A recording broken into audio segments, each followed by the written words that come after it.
नमस्ते स्टूडेंट, आप लोग कैसे हैं? आशा करता हूँ अच्छे होंगे, स्वस्थ होंगे, मस्त होंगे। 2021 और 22 में जो एनटीपीसी में मैथ का क्वेश्चन पूछा गया था, उसमें से आज हम लोग परसेंटेज क्वेश्चन को करेंगे। अगर आप लोग का अगर सपोर्ट रहेगा तो मैं धीरे धीरे सभी चैप्टर का वीडियो अपलोड कर दूंगा। और इससे पहले हमने परसेंटेज का 1 से लेकर 48 नंबर तक क्वेश्चन चैनल पे अपलोड कर दिया, वहाँ से आप जाके देख सकते हैं। आज हम लोग 49 नंबर से क्वेश्चन सोल्व करेंगे। तो क्वेश्चन में क्या दिया गया आपका, टेरी रोजाना 1700 ml दूध का सेवन करती है, वह 5 सप्ताह में कितने लीटर दूध पिएगी। ये क्वेश्चन आपका पूछा गया, आप देख सकते हैं।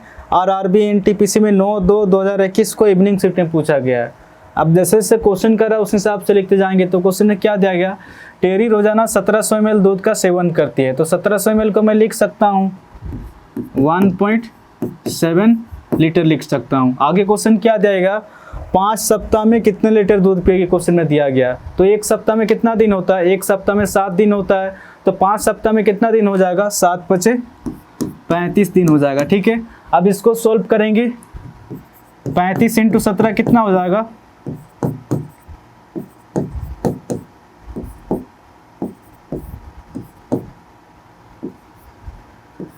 यानी कि 59.5 लीटर हो जाएगा। ठीक है, इस क्वेश्चन के आंसर निकल के आ रहा 59.5 लीटर हो जा रहा। तो क्वेश्चन क्या पूछ रहा, 5 सप्ताह में कितने लीटर दूध पिएगी। तो 5 सप्ताह में 59.5 लीटर दूध पिएगी। ठीक है, तो इस क्वेश्चन का जो आंसर हो जाएगा ऑप्शन ए इसका सही आंसर होगा।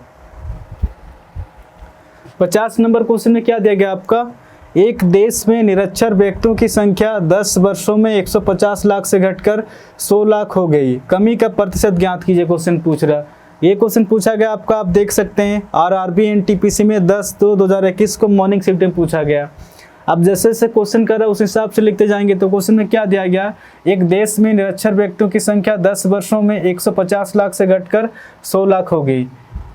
150 से घटकर कितना हो गया, 100 लाख हो गया। ठीक है, सबसे पहले डाटा को काट के छोटा करेंगे। सबसे पहले तो रेशियो में निकाल लेंगे। ठीक है, 0 से 0 कट जाएगा, 5 × 15, 5 दूना 10, यानी कि 3 से 2 हो रहा। ठीक है, तो 3 से 2 होने में 1 ही कमी हो रहा। और 1/3 प्रतिशत में कितना होता है, 1/3 आपका होता है 33 सही 1/3%। मैं लिखवा दिया हूँ, परसेंटेज के पार्टों में आप जाके देख सकते हैं कि 1/3 डायरेक्ट होता है 33 सही 1/3%। या फिर प्रतिशत निकालने के लिए गुना 100 कर सकते हैं। तो कितना हो जाएगा, 100/3 निकल के आ रहा। ठीक है, जब 100 को 3 से भाग देंगे 33 सही 1/3% ही निकल के आएगा। ठीक है, तो इस क्वेश्चन का जो आंसर हो जाएगा ऑप्शन सी इसका सही आंसर होगा, 33 सही 1/3%। आपका 51 नंबर क्वेश्चन में क्या दिया गया है, एक छात्र ने एक संख्या को 5/3 के बजाय 3/5 से गुणा कर दिया, तो गणना में प्रतिशत त्रुटि क्या है। ये क्वेश्चन आपका पूछा गया, आप देख सकते हैं। आरआरबी एनटीपीसी में 10/2/2021 को इवनिंग शिफ्ट में पूछा गया। अब जैसे जैसे क्वेश्चन कर रहा है उस हिसाब से लिखते जाएंगे। तो क्वेश्चन में क्या दिया गया, एक छात्र ने एक संख्या को 5/3 के बजाय आपका 3/5 से गुणा कर दिया, तो गणना में प्रतिशत त्रुटि क्या है क्वेश्चन पूछ रहा। तो क्वेश्चन में आपका दिया गया एक छात्र ने एक संख्या, तो संख्या तो मुझे पता नहीं है, संख्या को आप x भी मान सकते हैं, y भी मान सकते हैं, अपने हिसाब से आप कुछ ही मान सकते हैं।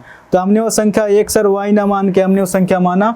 इस 3 और 5 के एलसीएम कितना हो जाएगा आपका, इस 3 और 5 के एलसीएम हो जाएगा आपका 15 हो जाएगा। इस 15 का गुना 5/3 से करना था, बट जल्दीबाजी में इस 15 का गुना 3/5 से कर दिया।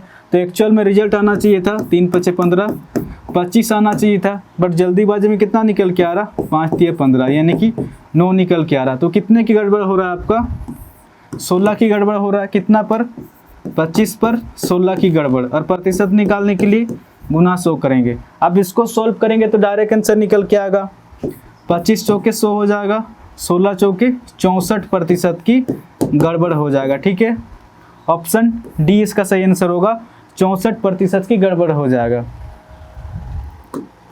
आपका 52 नंबर क्वेश्चन में क्या दिया गया है, एक परीक्षा में पास होने के लिए 33% अंकों की आवश्यकता होती है। 210 अंक प्राप्त करने वाला एक उम्मीदवार 21 अंकों से फेल हो जाता है, तो परीक्षा के लिए कुल अंक कितने हैं। ये क्वेश्चन आपका पूछा गया, आप देख सकते हैं। आरआरबी एनटीपीसी में 11/2/2021 को मॉर्निंग शिफ्ट में पूछा गया। अब जैसे जैसे क्वेश्चन कर रहा उस हिसाब से लिखते जाएंगे। तो क्वेश्चन में क्या दिया गया, एक परीक्षा में पास होने के लिए 33% अंकों की आवश्यकता होती है। 33% अंकों की आवश्यकता होती है। आगे क्वेश्चन क्या दिया गया है, 210 अंक प्राप्त करने वाला एक उम्मीदवार 21 अंकों से फेल हो जाता है। अगर इसमें 21 जोड़ देंगे तो ये व्यक्ति पास हो जाएगा। ध्यान रहे कि पास कराना है, फेल नहीं कराना, ठीक है। प्रतिशत में तो 33% पास है और नंबर में आपका कितना निकल के आ रहा है, आपका 231 नंबर निकल के आ रहा, ठीक है। प्रतिशत में 33% पास है और नंबर में आपका 231 है।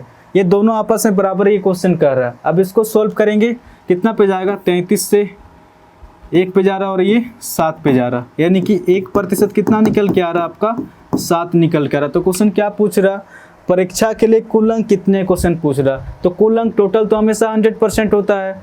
100% के लिए यहाँ पर कितना की गुना करेंगे, डायरेक्ट 100% हो जाएगा। यहाँ पर डायरेक्ट 100 की गुना करेंगे तो ये डायरेक्ट 100% हो जाएगा।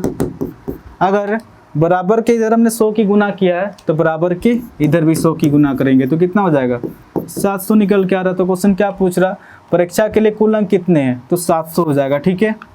ऑप्शन बी इसका सही आंसर होगा। आपका 53 नंबर क्वेश्चन में क्या देगा, आपका पिछले वर्ष के लिए एक व्यक्ति का एक स्वास्थ्य बीमा प्रीमियम 1440 रुपया था। यदि उसने इस वर्ष 1512 रुपये का भुगतान किया तो उसके स्वास्थ्य बीमा प्रीमियम में कितने % की वृद्धि हुई। ये क्वेश्चन आपका पूछा गया, आप देख सकते हैं RRB NTPC में 11/2/2021 को इवनिंग शिफ्ट में पूछा गया।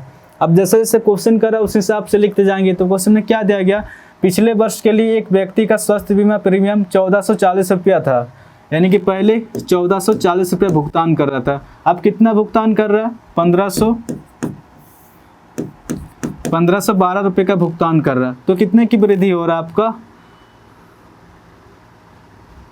72 की वृद्धि हो रहा है, ठीक है। किस पर, 1440 पर 72 की वृद्धि हो रहा है। प्रतिशत निकालने के लिए गुना 100 करेंगे। अब इसको सोल्व करेंगे तो डायरेक्ट आंसर निकल के आएगा, 0 से 0 कट जाएगा, 72 से 1 पे जा रहा है और 72 से आपका 2 पे जा रहा, ठीक है। 2 से फिर से कट रहा है, 2 बचे 10, तो कहीं ना कहीं 5% की वृद्धि हो रहा है, ठीक है। तो इस क्वेश्चन का जो आंसर हो जाए, क्वेश्चन क्या पूछ रहा, स्वास्थ्य बीमा प्रीमियम में कितने % की वृद्धि हुई, तो 5% की वृद्धि हुई, ठीक है। ऑप्शन ए इसका सही आंसर होगा। आपका 54 नंबर क्वेश्चन में क्या दिया गया है, यदि किसी भिन्न के अंश में 80% की कमी की जाती है और भिन्न के हर में 60% की कमी की जाती है तो परिणामी भिन्न 5/6 है। तो क्वेश्चन पूछ रहा मूल भिन्न क्या है। ये क्वेश्चन आपका पूछा गया, आप देख सकते हैं RRB NTPC में 15/2/2021 को मॉर्निंग शिफ्ट में पूछा गया। अब जैसे जैसे क्वेश्चन करा उस हिसाब से लिखते जाएंगे। तो क्वेश्चन में क्या दिया गया, यदि किसी भिन्न के अंश में 80% की कमी की जाती है, क्वेश्चन में दिया गया। तो कोई फ्रैक्शन रहा होगा तो फ्रैक्शन को मैं x/y लेके चल रहा हूँ। यदि किसी भिन्न के अंश में 80% की कमी की जाती है, टोटल हमेशा 100% होता है, 100% में अगर 80% कमी हो रहा तो 20% शेष बच रहा, ठीक है। आगे क्वेश्चन क्या दिया गया, और भिन्न के हर में 60% की कमी की जाती है। 100 में अगर 60 माइनस कर देंगे तो आपका 40% बच रहा, ठीक है। तो परिणामी भिन्न कितना निकल के आ रहा, 5/6 निकल के आ रहा। तो क्वेश्चन क्या पूछ रहा, मूल भिन्न क्या है, क्वेश्चन पूछ रहा। अब इसको सोल्व करेंगे तो डायरेक्ट आंसर निकल के आएगा। ये कितना पे जा रहा, 20 × 20, 20 × 40, फिर से कट रहा, 2 × 3 = 6। तो x/y कितना हो जाएगा, आपका 5/3 हो जाएगा। तो इस क्वेश्चन का जो आंसर हो जाएगा आपका ऑप्शन बी इसका सही आंसर होगा, 5/3 हो जाएगा। अगर वीडियो अगर अच्छा लग रहा तो चैनल को शेयर एंड सब्सक्राइब जरूर कीजिए। इस चैनल को आप लोग सपोर्ट कीजिए। 2021 और 22 में जो NTPC मैथ के क्वेश्चन पूछा गया था, मैं धीरे धीरे सभी चैप्टर का वीडियो अपलोड कर दूंगा, ठीक है। तो आज के लिए इतना ही, फिर कल मिलेंगे, धन्यवाद।